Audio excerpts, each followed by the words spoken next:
क्या ये 6 defence stocks अगले मल्टीबैगर बन सकते हैं? भारत के अंडरवाटर डिफेंस मिशन में इसका जवाब छिपा हो सकता है। क्या होगा अगर भारत का अगला बड़ा डिफेंस मौका आसमान में नहीं बल्कि समुद्र की गहराई में हो? जैसे जैसे भारत अपने अंडरवाटर डिफेंस को आधुनिक बना रहा है, 6 लिस्टेड डिफेंस कंपनियों को इसका फायदा मिल सकता है। आज के वीडियो में हम जानेंगे कि क्यों Mazagon dock, BEL, BDL, L and T, CFF fluid control और डेटा पैटर्न्स निवेशकों की नजर में है। इंडो पैसिफिक में बढ़ते जियोपॉलिटिकल तनाव के बीच भारत अपनी समुद्री सुरक्षा को मजबूत कर रहा है और ऐसे में अंडरवाटर डिफेंस एक अहम फोकस एरिया बनकर उभर रहा है।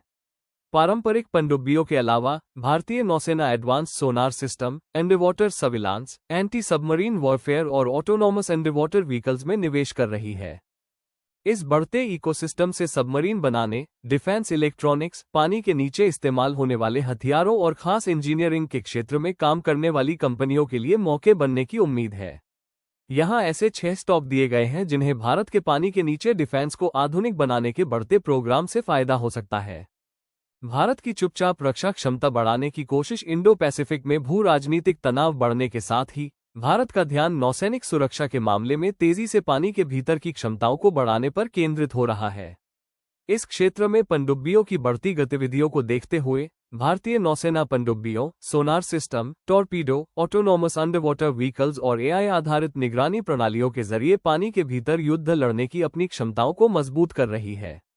भारत एडवांस्ड अंडरवाटर टेक्नोलॉजी के क्षेत्र में अमेरिका के साथ रक्षा सहयोग का भी विस्तार कर रहा है। आधुनिकीकरण की यह बढ़ती मुहिम पनडुब्बी निर्माण, रक्षा इलेक्ट्रॉनिक्स, हथियारों और विशेष अंडरवाटर उपकरणों से जुड़ी कंपनियों के लिए बड़े अवसर पैदा कर सकती है। नौसेना के खर्च का अगला दौर भारत की अंडरवाटर डिफेंस स्ट्रेटेजी का फोकस प्रोजेक्ट -75I पर है। इसके तहत 6 ऐसी पनडुब्बियां हासिल करने की योजना है जिनमें अत्याधुनिक एआईपी टेक्नोलॉजी और कॉम्बैट सिस्टम लगे हों। इसके साथ ही भारत न्यूक्लियर पनडुब्बियां बनाने की अपनी घरेलू क्षमता को भी बढ़ा रहा है और एंटी सबमरीन वॉरफेयर और अंडरवाटर सर्विलांस टेक्नोलॉजी में निवेश भी बढ़ा रहा है। समय के साथ नौसैनिक युद्ध का तरीका भी बदल गया है। आधुनिक नौसैनिक युद्ध में पनडुब्बियों के बजाय सोनार, अंडरवाटर सेंसर, एआई आधारित सर्विलांस और बिना चालक वाले अंडरवाटर वाहनों के इंटीग्रेटेड सिस्टम का इस्तेमाल किया जाता है। भारत पहले ही अमेरिका के साथ मिलकर देश में सोनोबॉय और टो एरे सोनार सिस्टम बनाने की साझेदारी की घोषणा कर चुका है।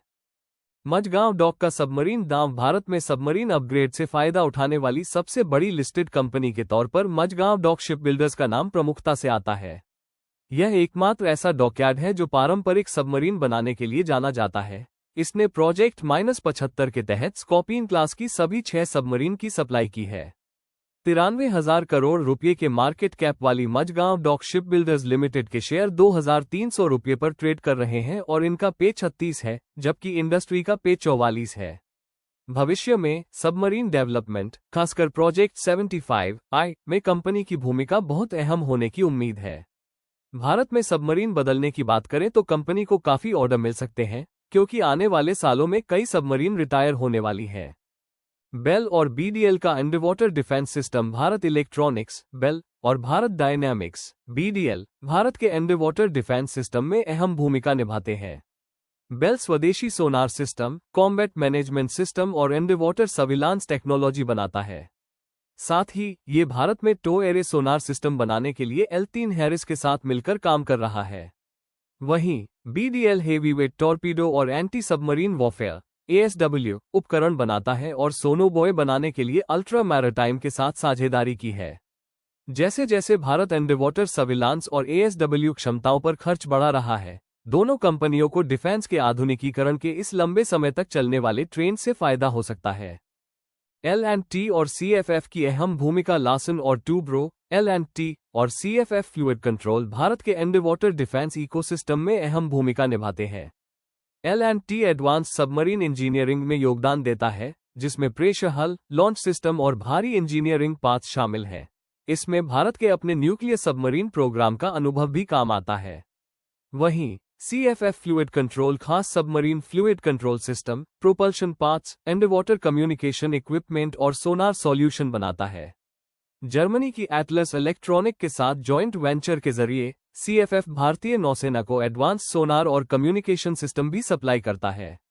जैसे जैसे भारत सबमरीन टेक्नोलॉजी के लोकल प्रोडक्शन को बढ़ा रहा है, दोनों कंपनियों को डिफेंस सेक्टर में बढ़ रहे मौकों से फायदा हो सकता है।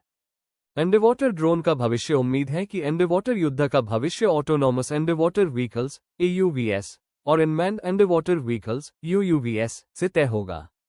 इनका इस्तेमाल निगरानी, खुफिया जानकारी जुटाने, माइन का पता लगाने और एंटी सबमरीन ऑपरेशन के लिए किया जाता है। भारत DRDO, भारतीय नौसेना और ग्लोबल टेक्नोलॉजी पार्टनर्स के साथ मिलकर ये क्षमताएं विकसित कर रहा है।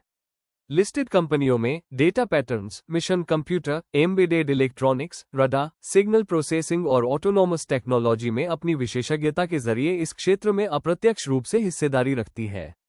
हालांकि कंपनी ने किसी खास अंडरवाटर ड्रोन प्रोग्राम की घोषणा नहीं की है, लेकिन उसकी मजबूत टेक्नोलॉजी क्षमताएं उसे आने वाले वर्षों में भारत के स्वदेशी अंडरवाटर ड्रोन प्रयासों के विस्तार से फायदा उठाने की स्थिति में ला सकती है। इस रुझान पर आधारित 6 शेयर। ये 6 कंपनियां भारत के पनडुब्बी रक्षा तंत्र में अलग अलग लेकिन महत्वपूर्ण स्थान रखती हैं। मझगांव डॉक अग्रणी पनडुब्बी निर्माता है और प्रोजेक्ट 75I जैसी भविष्य की पनडुब्बी परियोजनाओं से प्रमुख रूप से लाभान्वित होने वाली कंपनी है। BEL और BDL सोनार सिस्टम, निगरानी तकनीक, टॉर्पीडो और पनडुब्बी रोधी युद्ध उपकरण प्रदान करके नौसेना को मजबूत बनाती है। L&T और CFF फ्लूइड कंट्रोल महत्वपूर्ण पनडुब्बी इंजीनियरिंग और विशेष पनडुब्बी प्रणालियां प्रदान करती है। वहीं डेटा पैटर्न्स उन्नत रक्षा इलेक्ट्रॉनिक्स प्रदान करती है, जो भारत द्वारा AI संचालित पनडुब्बी निगरानी और स्वायत्त पनडुब्बी वाहनों के विस्तार में महत्वपूर्ण भूमिका निभा सकती है। निवेश का नजरिया। बढ़ते जियोपॉलिटिकल तनाव और नौसेना की सुरक्षा की बढ़ती जरूरतों के कारण भारत का अंडरवाटर डिफेंस आधुनिकीकरण लंबे समय की ग्रोथ का एक अहम विषय बनकर उभर रहा है। उम्मीद है कि भविष्य में डिफेंस पर होने वाला खर्च सिर्फ पनडुब्बियों तक ही सीमित नहीं रहेगा, बल्कि इसमें sonar system, underwater sensor, torpedo, autonomous platform और एडवांस सर्विलांस टेक्नोलॉजी भी शामिल होंगी। जहां मझगांव डॉक मुख्य रूप से पनडुब्बी के कारोबार पर केंद्रित है, वहीं BEL, BDL, L&T, CFF fluid control और डेटा पैटर्न्स जैसी कंपनियां भी इस इकोसिस्टम के अलग अलग हिस्सों से फायदा उठाने की अच्छी स्थिति में है। आत्मनिर्भर भारत पहल, डिफेंस पर ज्यादा खर्च और टेक्नोलॉजी के लोकलाइजेशन, स्थानीय स्तर पर निर्माण के दम पर इन कंपनियों को लंबे समय के लिए मौके मिल सकते हैं। हालांकि डिफेंस प्रोजेक्ट्स को पूरा होने में आमतौर पर लंबा समय लगता है।